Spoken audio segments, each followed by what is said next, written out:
You are in Warriors Huddle with me, Bram. No Marcus or Maxime today, but sitting in on their co-host chair, Mr. Tony Freccero. What's going on, Tony?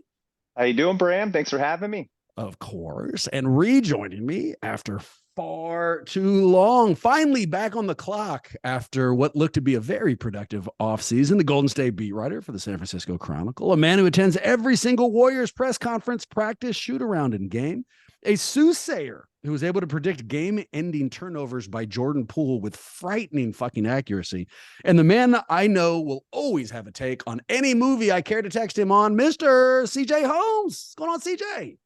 Thanks for having me back. It seems like every time you introduce me, it's like joining us after way too long. Like maybe we should just like do this more often. You know what I'm saying? I mean, it's not a subtle hint I'm trying to drop. I feel like I am specifically asking for that. And I'll add even more pressure. So remind me, this is right before year 3 for you. Yeah, this is the third year you've been on the beat. The second full season, so it's like entering year 2.5, I guess. All right. Well, then I'll change the analogy. Most franchise players, like people who are trying to reach their potential, do it right about between that second or third year. So you envisioning a huge year for you on the beat? I mean, what are our expectations entering into this next season? Well, that's what I'm hoping. And you guys know I'm always going to do my best to, give Warriors fans, the most insightful, fair coverage I can. And I'm looking forward to it. This will be the third Warriors team I've been around. First year they won the championship. A lot of excitement heading this year. Who knows, maybe they can do it again. But looking forward to going into this year with a year more experience. I've done the full 82 plus postseason, and I got a better idea of just how to do the job, and I'm just hoping to take that to the next level and see where it takes me. Tony, do you feel like when he said fair coverage that was aimed at me? It felt like maybe that was a shot. I'm not sure. I wasn't sure exactly how to interpret it. Maybe another pod out there. Who knows? And Tony, also, while I got you on the mic here, I warned you before we hit record that the co-host seat doesn't get the intro, that we weren't going to be able to go through the multi bullet points.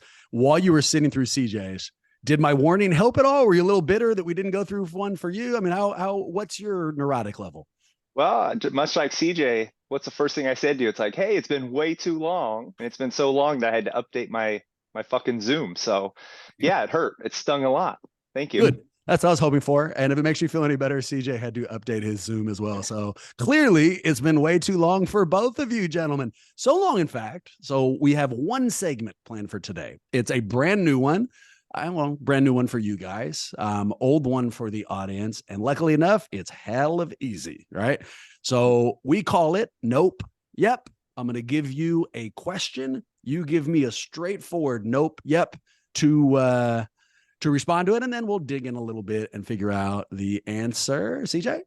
Is this in honor of E40? Of course, dude. Yes. And as we speak right now, we can't hear it because Maxime's not with us yet, but as we speak, that very song is playing right underneath us. So the audience already knows the connection. I mean, that didn't take a huge leap to understand that was probably a nope, yep thing, CJ. I mean, of course it's an E40 an E40 reference. Here's our first question, and it's one that I've been batting around nonstop. All right. The question is, should Chris Paul start during the regular season for the Golden State Warriors? CJ, why don't you take us first? What do you think? Yep or nope? Nope. As we talked about, before on this pod, I just don't think it makes much sense for the Warriors. Considering Chris Paul's age and the workload that he's put on, the workload that he's put on his legs and body throughout the years, and signs of obvious decline. I just don't think it makes sense to throw him in the starting lineup and keep that game-to-game workload so high. I believe that this works out the best way with Chris coming off the bench and keeping a Kevon Looney in the starting lineup. First of all, if you start Chris, you're going to be extremely small. That'd be an interesting offensive team to watch. But defensively, you're going to be extremely small. And again, like this guy's going to be out there, playing heavy minutes. Now, granted, just because he starts doesn't mean he has to play starter minutes. But, the Warriors had the best starting five in the NBA last season. The number, that's not just me saying that, it's the numbers. And if it ain't broke, why would you mess with that? Why would you mess with the synergy of that 5-man group? What needs help more than anything on this Warriors team is that second unit. And that's somewhere where Chris can come in. And it just wins all around. Not only are you limiting his workloads out there in spurts, he's throwing lobs to Jonathan Kuminga, Trace Jackson Davis, if he can get on the court, getting open shots for Moses Moody. That's something that the Warriors just didn't have a lot of. Jordan Poole running that second unit last year, it's a lot of padding the ball, some hero ball here and there, a lot of scoring. Poole looking to score. They didn't really have, they had Ty Jerome on the roster, but Ty Jerome ain't the passer that Chris Paul is. It's like, obviously, right? So I think that Chris coming off the bench makes more sense, but then again, I'm not Steve Kerr, I'm not Mike Dunleavy Jr. I don't know what they might be thinking, but if I'm in those coaches meetings, that'll be my 2 cents. I feel like I should say you coaching, but I won't. I'm not gonna take that. I am not hanging fruit. Yeah, it felt too easy. I have some angry opinions about this, but before I get to them, Tony, similar? Nope. Yep. For you. Nope. Yeah. And the biggest reason I won't be too long-winded is his style complements the younger guys better, because we've heard all the whole time they've struggled with the read and react and the motion and all that stuff. So slowing down a little bit for Kuminga, Moody, all those guys should elevate them and give them something in the second unit that they've struggled a little bit with. And that's raising everyone's level, keeping the lead or extending the lead. So I would say nope. And really, at the end of the day, does it matter? It's who's on the floor at the end to close the game. What happens in between. But he's got that record, right? I think that's going to be the elephant in the room. What record? The unbroken starting record that he has never sat a game. Most games started ever in history, in a row. So we'll see. But no, I don't think it benefits them. And given the NBA season, there's probably gonna be plenty of times for him to start when guys are hurt, guys are load managing. Joe Lacob's taking the fine for sitting all the starters, So we're going to talk about sitting starters in a moment. Before we get there, here's what I'm angry about. So we brought in Chris Paul to fix old problems, not revisit old fucking problems. So we had problems in the second unit. We knew that. Yeah. And Jordan Poole got shipped out for someone who is far more steady than Chris Paul. I'm on board. I believe in it. Let's go. But if they start him instead of fixing the second unit, we're revisiting the possibility of a locker room problem again. For what? We knew all year last year, and we've revisited it 1,000 times this offseason. What happened last year? It wasn't talent. They had issues in the locker room. We had chemistry stuff, and we've heard it either blatantly or insinuated from everybody.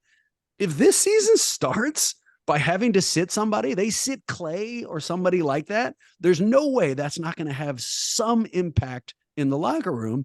And I'll tell you right now, boys, as a fan who's looking forward to this year, we can't start this year with another problem behind the scenes. Like, if nothing else, this stuff needs to be worked out, which leads to my next question. All right.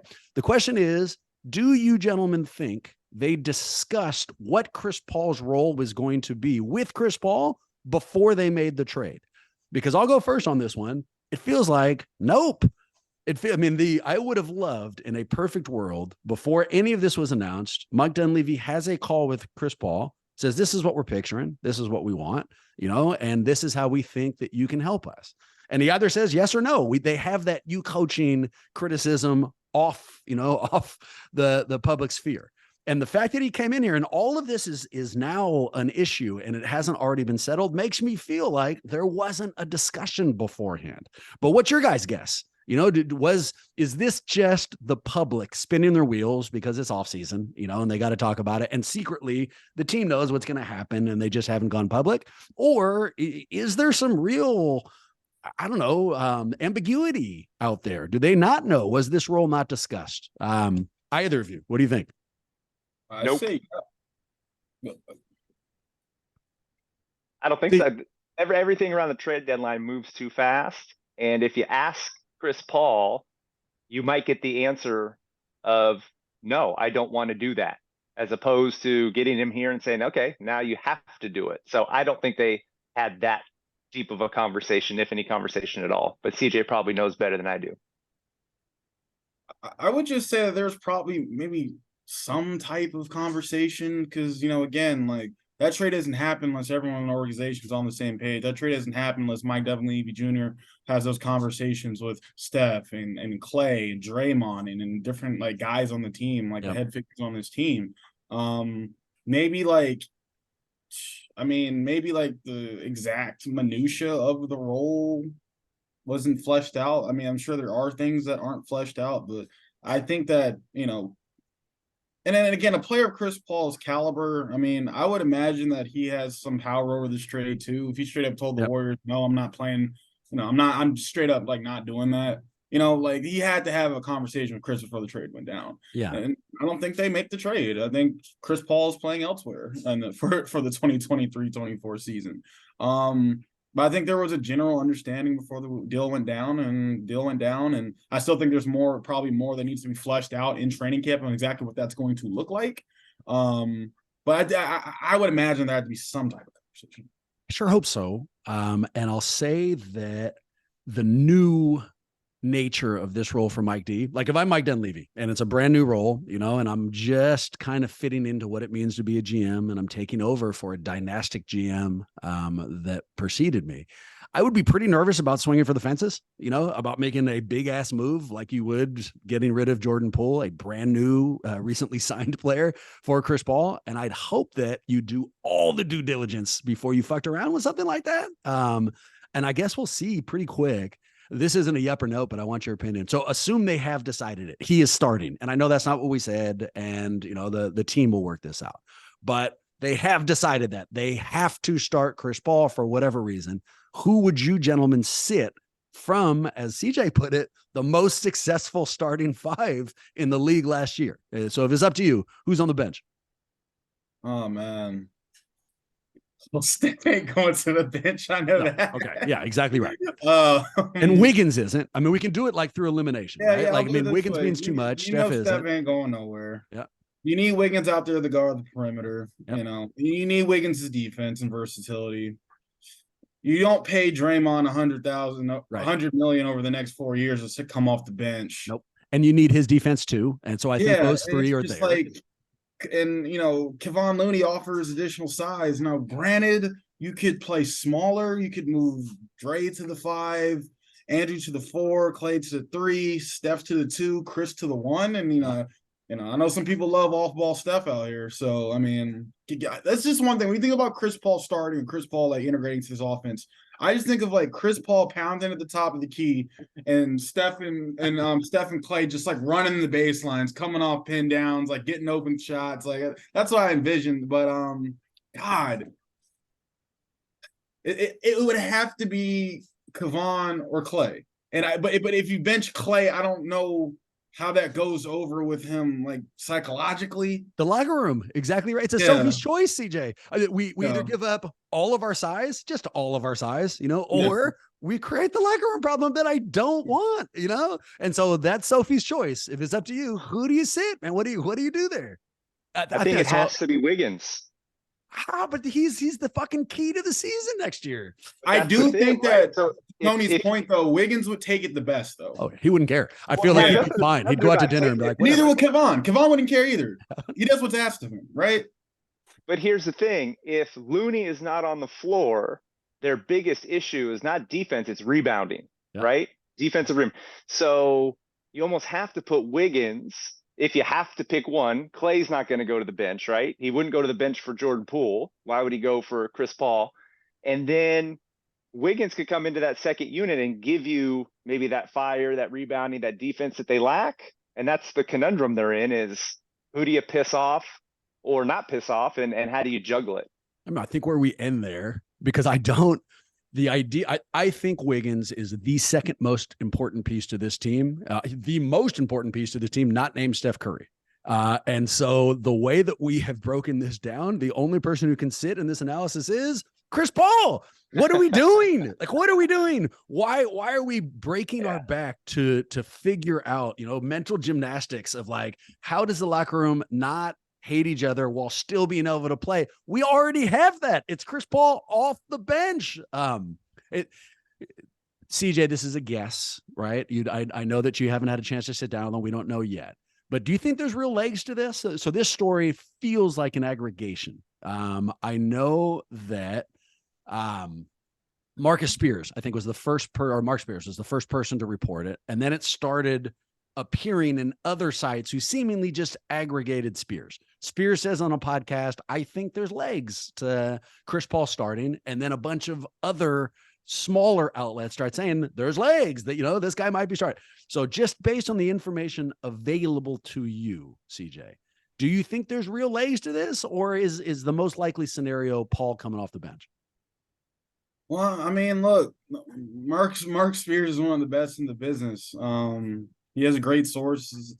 He does a job at a high level, and if someone's telling him that there's a chance that the Warriors are going to start Chris Paul, I mean, you got to at least think there might be something to that. He's not just hearing that. I haven't heard that, but I think that just plays into more of just the uncertainty of this whole thing, Sure. And it should be certain.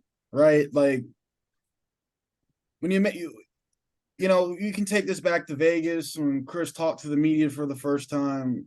There was just a different way I feel like he could have handled that in order to, push off some of this drama, right? But, because of what Chris said in Vegas, right? That's why it's just such a big mystery. Like, is he going to start? Is he not going to start? So maybe the coaching staff, they don't even know yet. They just want to, get the guys on the court here in a couple of weeks and just actually, see what it looks like, in both scenarios. I know we'll know soon. We'll know soon, though. Well, how about this perspective, guys? They had the best starting lineup last year, and they got bounced in the second round of the playoffs. So maybe it's not about having the best starting lineup. It's about having the most even lineup so you can close games and win games. So if you take it from that perspective, instead of saying, hey, they have to start off the game good, no, you have to weather the storms in the middle and close the game. So maybe it's not the best to have the best starting lineup, but a more average one so that everyone else can succeed throughout the game. Just throwing that out there. Well, no. The idea, what's more important? Who finishes, who starts? Of course it's who finishes. We learned that through 4 titles. I mean, that's a foregone conclusion in my mind. But it doesn't That's from a fan perspective. Yeah, well, it doesn't take away the drama. Starting sometimes is more important. Of course, it doesn't take away the drama and the possible locker room stuff, man. And I tell you what, Tony, so what speaks to me about this? I didn't know that stat. I just hadn't seen it. I don't have the games in front of me. But however many years Chris Paul has been in the league, which is a considerable amount of years, and however many games he's been in both regular seasons and playoffs, there's one thing that is similar on every single one of those games. Every one of them. He started everyone, and he's in a vulnerable place, dude. If I had been cut from my former team and I'm kind of figuring out where I am, I would really want to establish to the world I still have it. And if I had started every game it'd be hard in this new role to not. And so, Tony, make this, and I didn't prepare you for this, all right, but make this improv theater, because you're a coach, and you deal with players all the time. If you went to talk to Chris Paul and you're Steve Kerr, you want him to be on the second unit, how do you sell it? What would you underline to say, okay, how do you head your way through this locker room issue before it even begins? Well, I think the first thing I would make known is, are you all about the team and winning your first ring? And if he says yes, then he can't really say anything else, because of all those games he started, Bram, how many times did he finish on top? Of course. 0, right? So I think when you're 38, you've elevated players around you. Sometimes roles change. I think when all those guys went to the Lakers, what was that? When Carmelo and someone had to come off the bench, right? Of course. Yeah. So everyone at some point in their career gets an ego check. When's that going to be for Chris Paul? Who knows? I love it. CJ, so if Tony went up to Chris Paul, was like, you want to win a championship? And he says, yes. And Tony goes, fuck you. You're coming off the bench. Too bad, buddy. New role for you. Let's see where this goes. It might cut right to the heart of the issue. Gentlemen, something tells me we'll be talking about this all year. So I'm going to push this. One more thing, he should be given the opportunity in training camp to earn a starting spot. So if he beats people out, he should start. So I think there's a lot up in the air that you can't determine now, because last year was last year. And as CJ knows, it changes all the time, daily in the NBA. So if he comes in and is a better fit to start, then we might see him starting. Yeah, I mean, so hook, line, and sinker, I trust their decision making is what it is. You know, I've never coached the team. But I can tell you that going into training camp before this stuff, my theme for this year was run it back. You know, I mean, that's what they figured out is like we didn't make minute changes, not major ones, and it was chemistry that held us back. What we're talking about now would be a major change, and it just changes the theme, but also you gotta, you roll with the hand that's been dealt. So I guess we'll see. Like I said, I'm sure we're gonna revisit this. The next topic, nope and yep. So there's a new rule, gentlemen, aimed at resting stars. Adam Silver and the rest of the NBA is tired of having stars purposely sit out games. So now they have a new rule. CJ, I'm going to ask you a nope, yep. It's going to be, do you think this rule hurts the Warriors? But before we get to your nope, yep, Tony, what is the rule? Give us a quick overview on it. Yeah. So in a nutshell, they've said they've designated players who in the last 2 or 3 years have been either an all-star or all NBA.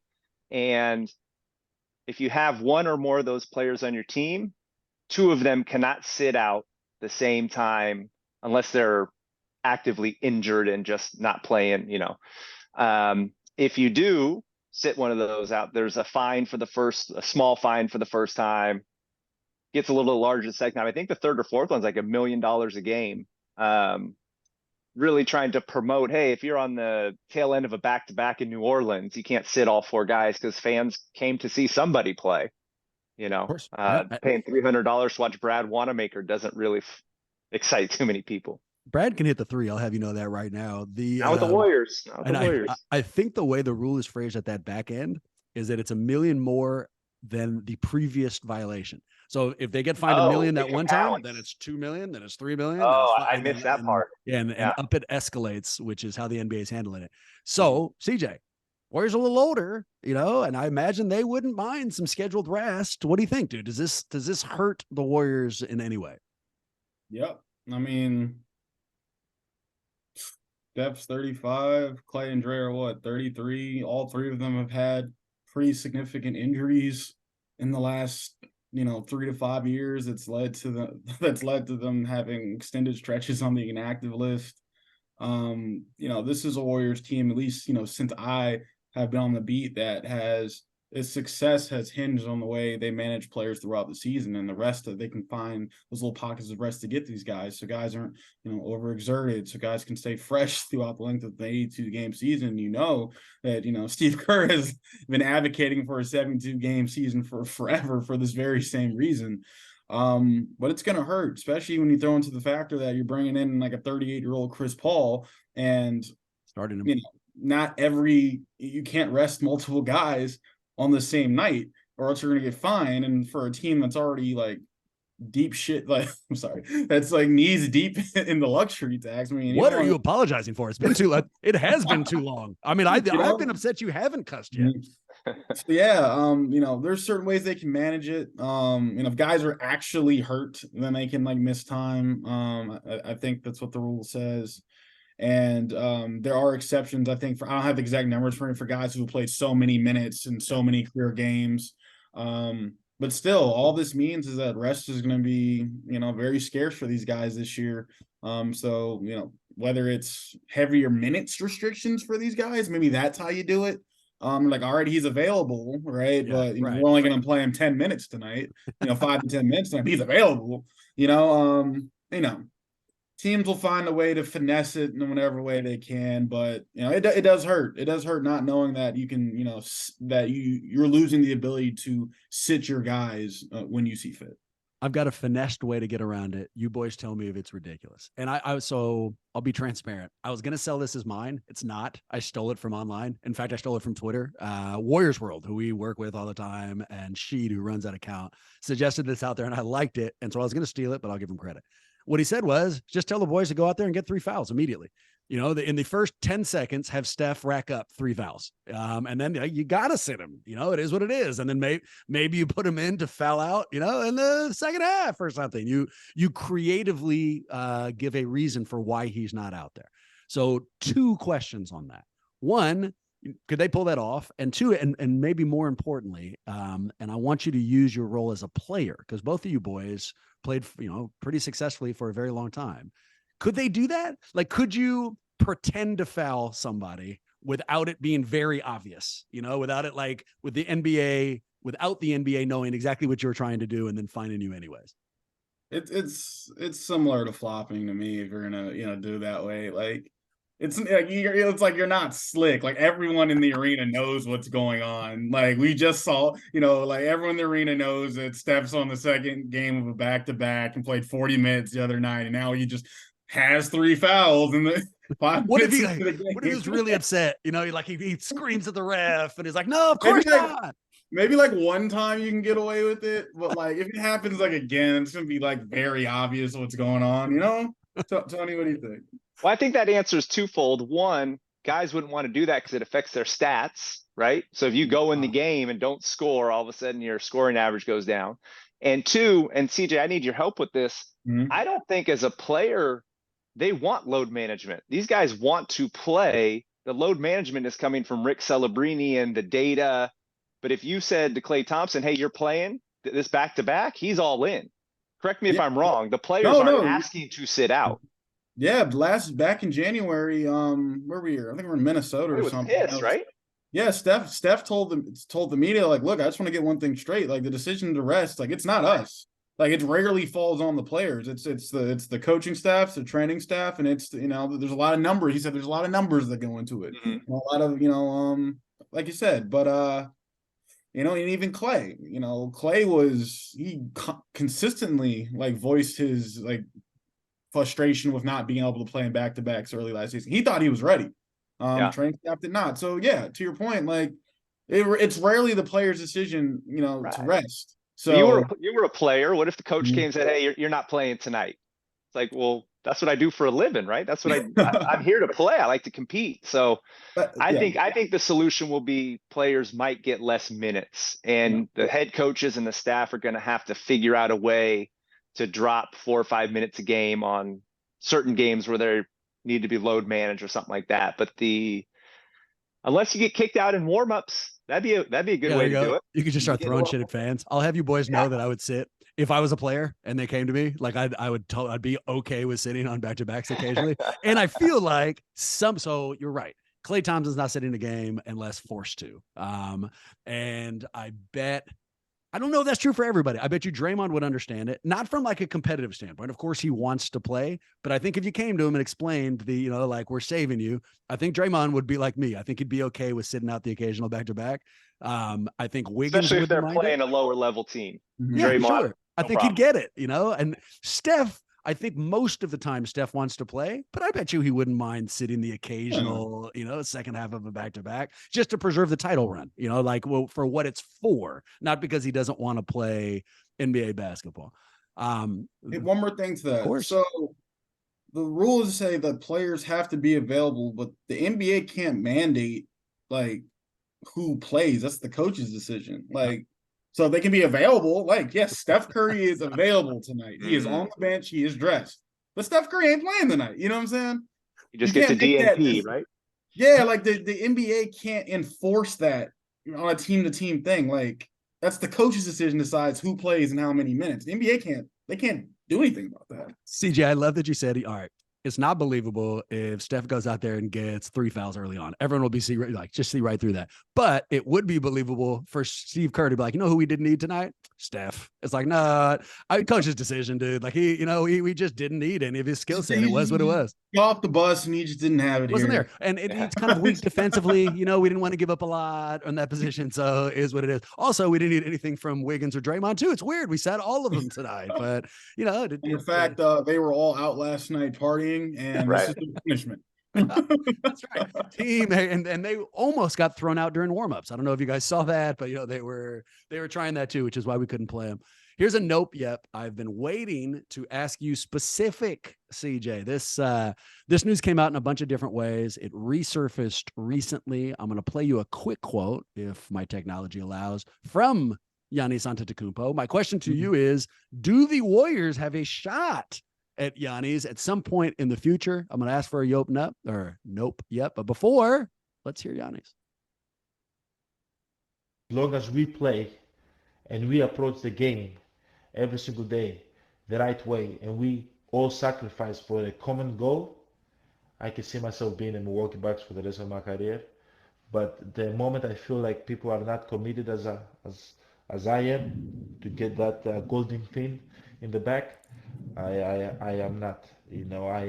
I'm a Milwaukee Buck, but most importantly, I'm a winner. I want to win, and I have to do whatever it takes for me to win. And if there's a better situation for me to win the Larry O'Brien, I have to take that better situation. As long Watching all three of those guys just like bob their heads in unison was special. And let me turn this thing off. All right. Oh, and they also know as it's happening that they're getting gold and that they're going to get 1,000 clicks per minute based on that tag.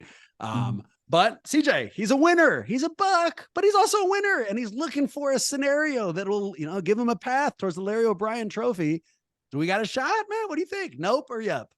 I think that the Bucks are going to exhaust every option to build like a winning team around Giannis. However, if they fail to do so, yeah, the Warriors got a shot to sign him. And you already kind of get that sense that he's interested. And, it's going to, depending on when that is, you're going to take some serious roster retooling because bringing in Giannis into the equation, you're going to have to move some things around, especially from like a money standpoint. So, and that might include breaking up the trio. But, whether that's, I don't know like what Giannis's current contract is, but whether that's next offseason or 2 off seasons from now, yeah, I think the Warriors got a shot, but I think the Bucks are going to do everything in their power to make sure that doesn't happen. The Bucks have they have 2 of his brothers on the team. This offseason, they signed a second Antetokounmpo brother on there. And it wouldn't surprise me if like before the season started, his grandmother was like the trainer and his dad was working behind the bench. And like, of course, I would do the exact same thing. Hire everybody, anything you want, dude. Like, Giannis, what's your favorite food? Suddenly they have 8 stalls in the arena that's selling just that. Like, it is up to you, buddy. Tony, if you were the younger brother of an NBA superstar and a team reached out and signed you, and you could see the writing on the wall, they did that because they want you to be a locker room guy for the brother, not a player on the floor. Would you just be happy for the opportunity? Fuck it, take the check, you're running around, or would you be a little bit bitter everywhere you went because you knew why they brought you on board? 100% I'd be all in because you know what? Making the NBA is hard enough. Being the 12th man on the bench has to be the best gig in the world. Making money, you don't have to perform. You shoot around a little bit, you go out and party. Oh, sign me up twice, I'll Graham. be on the bench shooting arrows, and I'll be the biggest hype man. Exactly. I'd be the rally towel. Let's go. Man, I'll be like Ronnie Turnoff in college, so it's natural for me. But yeah, I'd be even more for sale. Every time like the GM or the owner or anybody came into the locker room, I'd be sitting next to my brother being like, God, I love it here. Don't you love like Minnesota or Jesus, Milwaukee? Like, isn't this the greatest place you've ever played ever? And then look over to the GM and give him a little like, oh, you see what I'm up to? Like, you may want to give me a max contract to keep this guy here. But will whoever lands Giannis need to keep 2 open roster spots for his brothers? That might be the hard part, right? That's you need fine. 3. Yeah, that's no problem. Let's go. Let's bring them on. We can make one of them a mascot. We haven't had anybody since Thunder. Let's make this happen. All right, boys. My last question for you. All right. So CJ and Tony, I've got a movie analogy, a random ass movie analogy that I've been selling to people for the last couple of weeks, comparing it to the Warriors' upcoming season. And people are nice enough to like, oh, that's fun, but I can't ever tell if it's actually landing. So it's a nope, yep. Okay. I'm going to give you this movie analogy. You tell me if it lands. All right. So it's a Rocky analogy. And you guys maybe don't have to have seen it. I can bring you up to speed, but Rocky was a very long lasting series about a boxer who, surcame all kind of odds to become the champion. And it had 6 titles: Rocky 1, 2, 3, 4, 5. And then the last one they just called Rocky Balboa. In the first Rocky had all the talent in the universe. He was strong, he was fast, but he was unknown. And so he didn't get an opportunity to go prove his shit. But once he did, even though no one saw him coming, he was able to dominate the current stars in that Rocky 1 and became an underdog, out of nowhere champion. Gentlemen, that's the 2015 Warriors. That's the first season they had.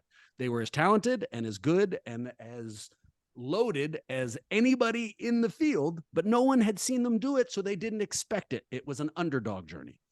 Rocky Balboa, Rocky 6. At that point, he's won hella titles. He is hell of old. In fact, he has a brain injury. And so in that last one, he is a known quantity. Everybody knows how good he is. Everyone's expecting him to do well, but they don't know the limits of his age. The public is uncertain. And so for Rocky to win the title in Rocky 6, everything has to go just right. He has to manage his age. He has to manage how he fights, when he fights, what he puts out there. And so at the end, the final course he has to do to win the title that time is real specific. It's no longer youth or athleticism.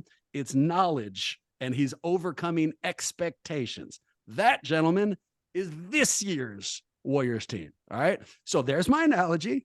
You have no idea how many people I bored with that. We went to a concert for my daughter this last Saturday with some friends from school, and I didn't really know the parents, and I was like nervously talking throughout. I probably dropped that analogy like 8 times to like varying people. They had to listen to it more than once. I think they got hella tired of it. So help me now that I look back on those. Nope or yep. Did it land? CJ, why don't you give me your ruling first?